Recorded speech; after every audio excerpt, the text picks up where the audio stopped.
What is going on, YouTube people? Neo Cards and Comics here today. The countdown to the National continues. Busy show weekend. People mad about eBay stuff. We're going to get in all of it. Welcome back to another edition of the weekly Sports Card Market Update. First up, National. 18 days away, 17 days away by the time you were all watching this. Did that sneak up on you like anybody else? Just curious, because it seems like it is here. It just came out of nowhere. A lot of companies are starting to trickle out their information. Most of the grading companies have their pricing out. PSA put theirs out last week. I saw CGC put theirs up once again. CGC pricing at the National tends to be the best deal by a wide margin. I'll go ahead and pull those up over here. You can see, depending on when you want them back, but basically economy is probably, if you just got a couple of cards that you want to get done by the end of show, and $30 a card. Submit on Wednesday before 4 p.m., Thursday, Friday, Saturday before 2 p.m. for pickup by end of next day for economy. So for $30, you get your card back the next day, and if you have a CGC membership, you do get a little bit of a discount on that. CGC, I'll give them credit where credit is due. They always have very aggressive pricing to get stuff done at the National. Like, this is a few bucks more expensive than last year, but overall that is extremely reasonable. And I'm going to look around to see, I do have a couple of cards that I know I want to grade on site with them. And it's not that they're like extreme value. It's just more the convenience of it. I'm willing to pay a few extra bucks just to get it done there and not deal with the shipping and getting it back and just having it back in a couple of days. And I may look around. I have some random Tops Now stuff I might send in or submit while there to see if maybe I can snag some Pristines on it. Pristines actually usually do pretty okay in Tops Now stuff. So we'll see. I will probably be using the CGC services, but their pricing is up on the website. You can find it on their Instagram page. But if you have higher value cards or need things back faster, they have various breakdowns for that. But by far and away, the most economical when it comes to on-site grading at the National. I don't know that I've seen on-site pricing yet for Beckett. I took a real quick glance at their website. I didn't see it on there, but it's Beckett. So God knows how they're sending that press release out. But I have not seen anything on Beckett pricing yet, though it very well could be out there. If someone has seen it, feel free to let me know where to track it down in the comments below. Though if you post a link, the YouTube gods will probably strike that comment. They typically do if you put links into comments. So the National is quickly approaching, and I would I don't know what I would expect. If companies have anything newsy, they usually like to announce it around or at the National. There's been some Beckett blunders in the past few years, speaking of them, where they almost announced things, backtracked on things. But a lot of companies will sometimes announce things around the National. So we'll see if anyone has anything cooking up. Before we dive too deep, shout out to channel partner COMC, who will also be at the National and sponsor of today's video and every weekly sports card market update for a long time now. Long-time channel partner COMC. They're going to be doing a bunch of drop-off events at the booth. You could get 25% off select and elite on-site submissions. You can get $10 credit if you create a submission prior to July 29th. And dropping off in person is one of the easiest things that I have ever done in my life. I did an on-site drop-off at Shipshawana at the last ship show, and it was the easiest thing ever. I had my cards already boxed up, paperwork printed out, ready to go. It took me literally 30 seconds to drop off that submission. There is a video of it floating around on the channel if you want to see exactly how easy it is. Now, I actually have a small submission I need to get out to COMC. I have a lot of low dollar singles from those Fanatics Fest boxes that I ripped, and I think I'm actually going to mail those in. The reason for that is the time advantage. Though it's going to cost me a little bit more money, if I ship them out sometime this week, they're going to get into the system and processing faster before all that stuff gets dropped off at the National. So I'd rather kind of pay a little bit extra to ship it and beat all that incoming volume from the National. But if you don't care about that, then, just drop off if you're not in a super big hurry. So go check out COMC if you're going to be at the National, or if not, just jump over to the website. News this week. Not necessarily new news, but just a reminder. PSA comic and magazine grading opens up tomorrow. Monday, July 14th, opens the doors for anybody to submit. I did reach out because I got some questions regarding like sports programs and things like that. Essentially, when it comes to the magazine side of things, and I don't know the dimensions off the top of my head, double check their website, but if it fits in the holder, they will grade it. So a lot of magazine or a lot of sports programs, Beckett's, Tough Stuffs, Nintendo Power, like all that sort of stuff, most of those things should fit in the magazine holder. Double check your dimensions, but if you have Super Bowl programs, World Series programs, All-Star Game stuff, most of that stuff should, in theory, be able to be graded by PSA in their new magazine holder. So go check out the website for that. That was one. I got that question multiple times on various platforms asking specifically about sports programs, and that would fall under the magazine. So they will be open for business tomorrow. We will see how those things are going to go. I believe as well, eBay is going to be doing an eBay live sale on Monday with some of the first graded comics in PSA holders floating around out there. So that will be interesting to see what those end up going for in the old PSA holders on the eBay live auction. There'll be more details on that over on eBay's page. The bidding thing, speaking of eBay, boy, oh boy, did this get people riled up. I did a video on this early last week. Try to get some more information from them. They did send a quote over, but it wasn't really anything new, just some boilerplate. We're constantly testing new things out here, there, whatever. The community reaction to this, you can tell who buys and who sells. I'll leave it at that. People were fired up about extended bidding with eBay. If you don't realize what that is essentially when it runs down, if someone places a bid, it restarts the clock, in this case for 2 minutes. Now, this is supposedly live. I have not run into it myself personally yet. I think it's only on a handful of accounts. When they test this stuff, they usually slow phase it in over a very long period of time. My gut tells me this is probably going to happen en masse at some point in time. Generally, when they get this far along, it means it's something that they are most likely going to do. I do hope they tweak some things. I don't know that I need a full 2 minutes to rebid. I would rather see that at like maybe 30 seconds, where if a bid comes in, it extends the time another 30 seconds. 2 minutes seems like an awful long time. So I would like to see that tweaked potentially to make it seem like it's going to move a little bit faster.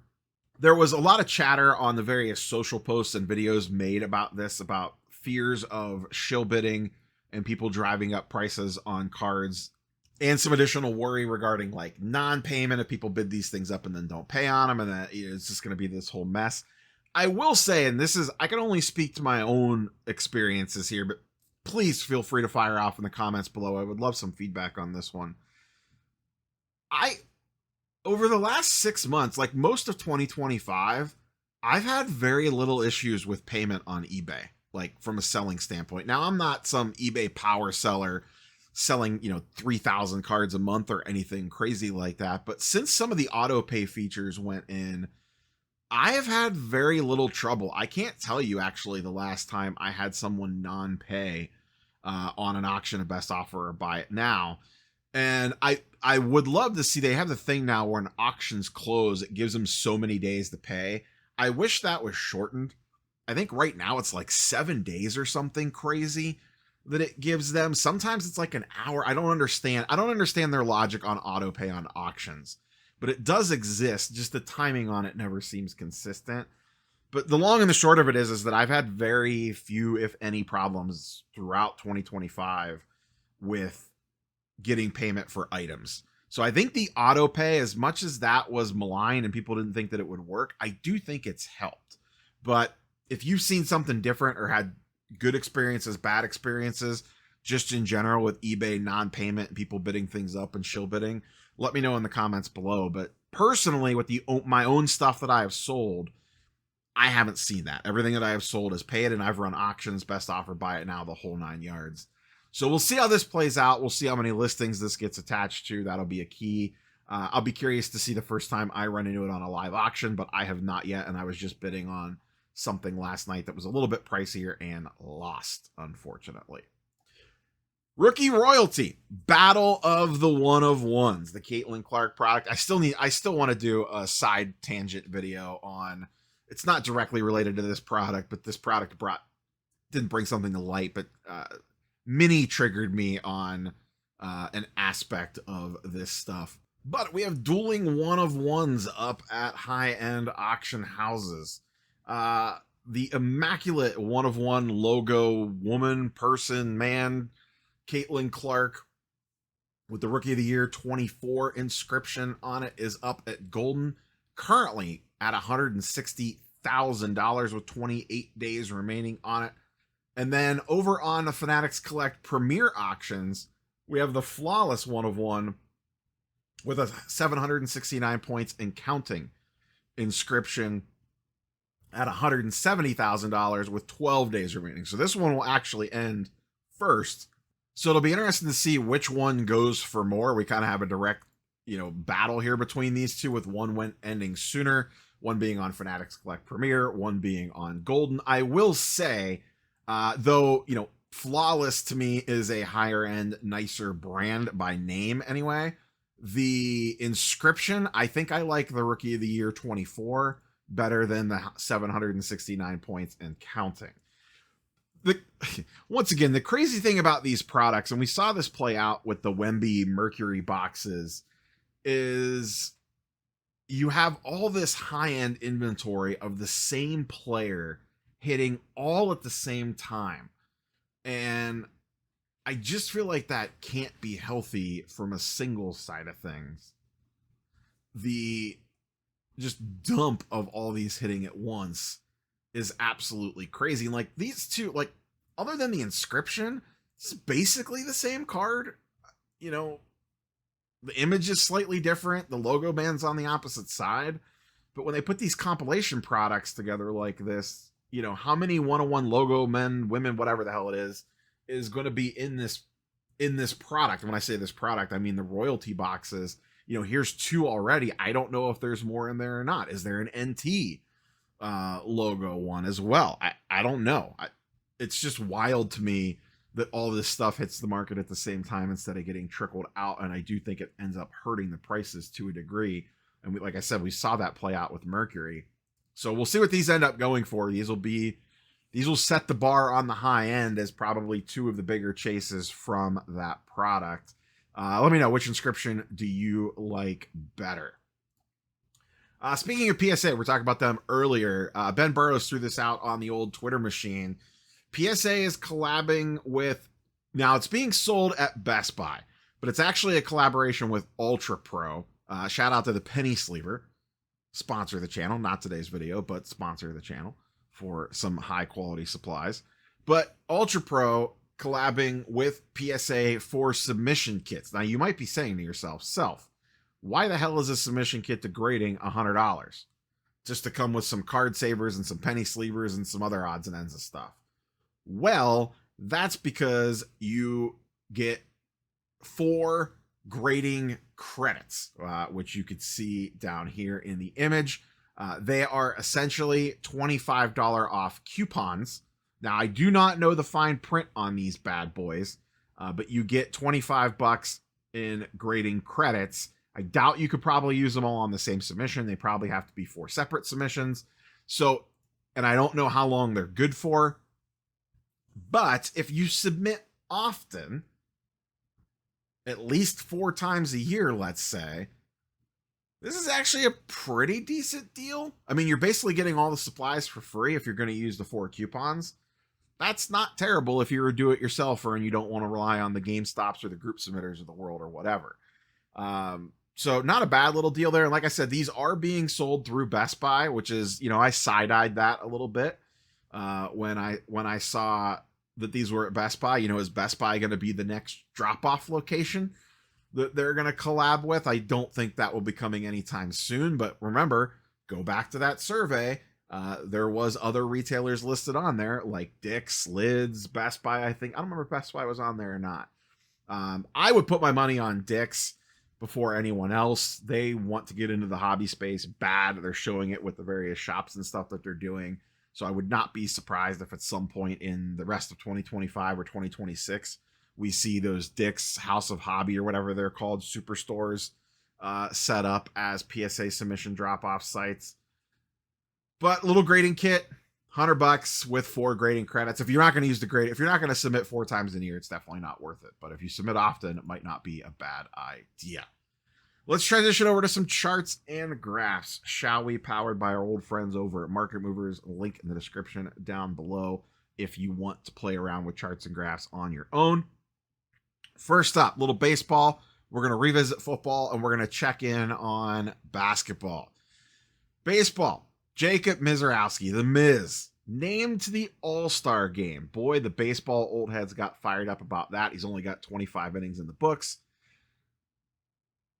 Electric start to the season. He just had a big duel against Skeens a couple of weeks ago. Then he had another really nice game. I think earlier it was this week. His card prices are nuts. PSA 10 Bowman Chrome Auto, just the base auto, is now up to $860. That is an 863% increase since spring training. Now, I was curious. Chase Burns also recently called up. He got lit up in one start, but he has been striking out guys by the boatload. His stuff is up 133%, but much cheaper than Mizorowski. I was curious to see how these kind of ranked out. Skeens, who's having a great season but can't win a game to save his life because the Pirates suck, is coming in at $1250, and he is down slightly. All these prices are PSA 10 base Bowman autos, except for one, and I'll note that here in a minute. He is down ever so slightly. Still tons of hype around him. Then we have Mizorowski in second place, which is wild at $850. Chase Burns in third, and then Tarek Skubal, who won the AL Cy Young Award last year, having another fantastic season this season. His $250. Gotta love it. And I threw in, and I had to go with the refractor here because the base Bowman just does not have a lot of transactions. PSA 10 Garrett Crochet for the Red Sox, electric starter, also having an amazing year, was fantastic last year. PSA 10 refractor, pop 26, goes for $228. Dramatic pause. Pitching prices are just wild. It just shows how much, we've talked about this a ton over the years, how much the news and the hype matters so much more than the performance. Because there is no real reason that Mizorowski should be outselling Skubal by that much, let alone Crochet. I could see Chase Burns' price feels fine because he's the young hype thing, but the Miz price feels a little hyperbolic, shall we say, to put it at the least. And then Skeens, I get it. Skeens is doing both. Skeens has the hype around him and is also performing well, whereas someone like Skubal has the performance but doesn't have any hype around him because he only plays for the first place Tigers. So, is what it is. Let's switch over and look at some football real quick. I'm circling back to something we discussed in last week's video. I think I titled that video, "Nobody Wants Football Cards" or something like that. And obviously being a little clickbaity with that for sure. And I use Prism Silvers like I typically do in those sorts of situations. And a lot of people were like, oh, you shouldn't use Prism Silver. I get this every time I use Prism Silvers. It's not a good representation of what's going on in the market. And from a macro level, I disagree. I think it does actually show a pretty decent scale. So people were like, why don't you use something lower pop and more rare, whatever? And I said, okay, what can I use that transacts often enough to show trend lines? So I went with downtowns. They're super popular. Repackers love them. Regular people love them. Everyone loves downtowns. They are much more rare than a silver. The pop counts are way lower, but they transact constantly. So I picked out a handful of some of the same players we looked at last week. With the exception of one, they're basically flat. And the one was tricky because it's a 2020 player. So I have Joe Burrow up at the top there. And remember, with downtowns, I went with just the base downtowns. I didn't go with any of the numbered parallels, but I did show the regular Donruss and the Optic, because there's 2 downtowns for every player. There's a base version and then the shiny version. Long story short, Joe Burrow's is up to most, up 35%. It's also super rare. It's pop 42.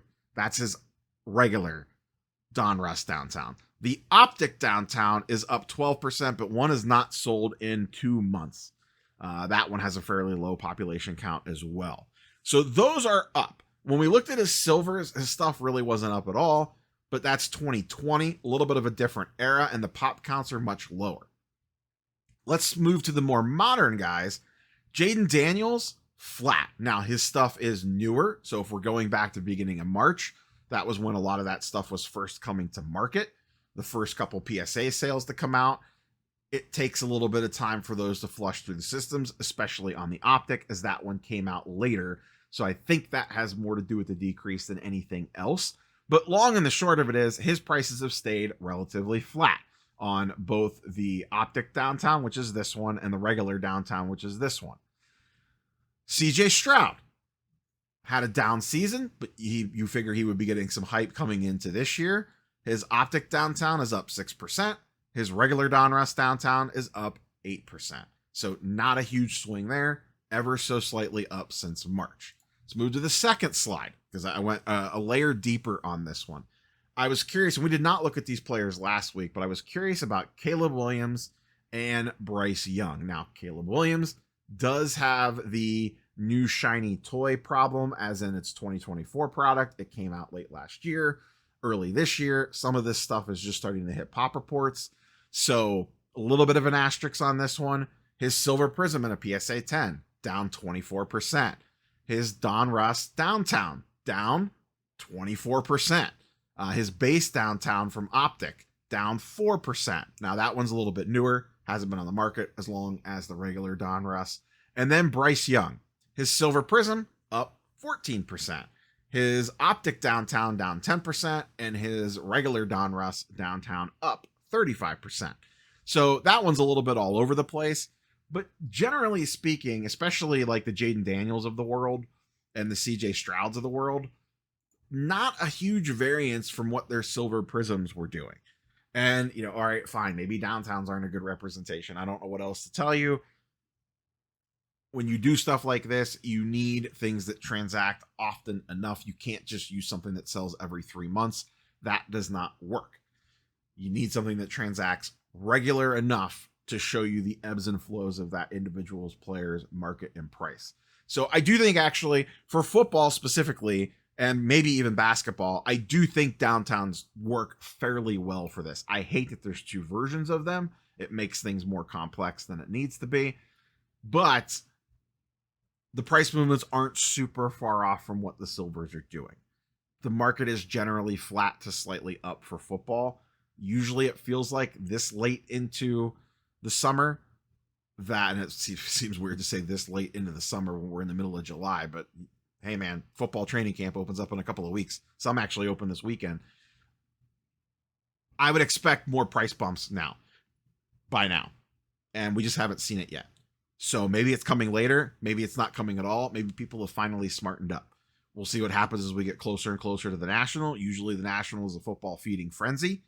And it's usually, if you got football stuff and you're looking to move off of it before the season starts, that is the time.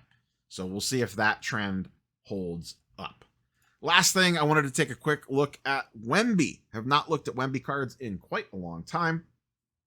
And I noticed a couple of things really jumped out at me. Couple trends here. Silver Prism PSA 10. I went from January 1st. This is an arbitrary, let me just pick a random date. Obviously, he had the blood clotting issue, the whole thing. Should have a full recovery and back this year. His Silver Prism has stayed flat at $760 since January 1st. His SP 2020 Bowman Chrome popped 280 on this in a PSA 10, so fairly rare. Down 40%. And then at the high end, on the opposite end, I pulled up the 2022 auto, the Wemby Prospect First Bowman auto. That is down 36%. His baseline silver has held, and the two Bowmans have come way down so far in 2025. I am attributing that to the fact that we now have those cards have licensed competition. You know, up until the beginning of this year, late last year, they really didn't. Now they do. They have licensed competition left, right, and center. Panini's putting out product, Topps is putting out product, and I think it has finally taken a toll on these prices. The SP Bowman, huge hit there at 40%, and the PSA 10 Prospect Auto, huge hit there. And with the rest of his market staying relatively flat, that's the only thing that makes sense to me, is just demand has way pulled back on the two prospect cards, I guess, for lack of a better term. If it was me personally, I've said this for a year plus now, and I'll continue to say it. If I was buying a Wemby auto, I would rather have that first Bowman than the unlicensed top stuff. That's just me. Maybe that's wrong. I don't know. But that's the card that I would rather go for. It's also pretty low population in a PSA 10. Only 280 of those out there. Hopefully Wemby makes a full recovery and is ready to rock and roll next year. That is a very tall man. Having seen him in person at Fanatics Fest now, my goodness gracious. Sheesh. That is all I have for you boys and girls today. As always, curious for your thoughts and comments down below. Let me know how shows were this weekend. I know the Nashville show was this weekend. That was probably the biggest show this weekend. I know there was a million local shows this weekend. Fire off how those were. Catch you boys and girls on the next one. Peace.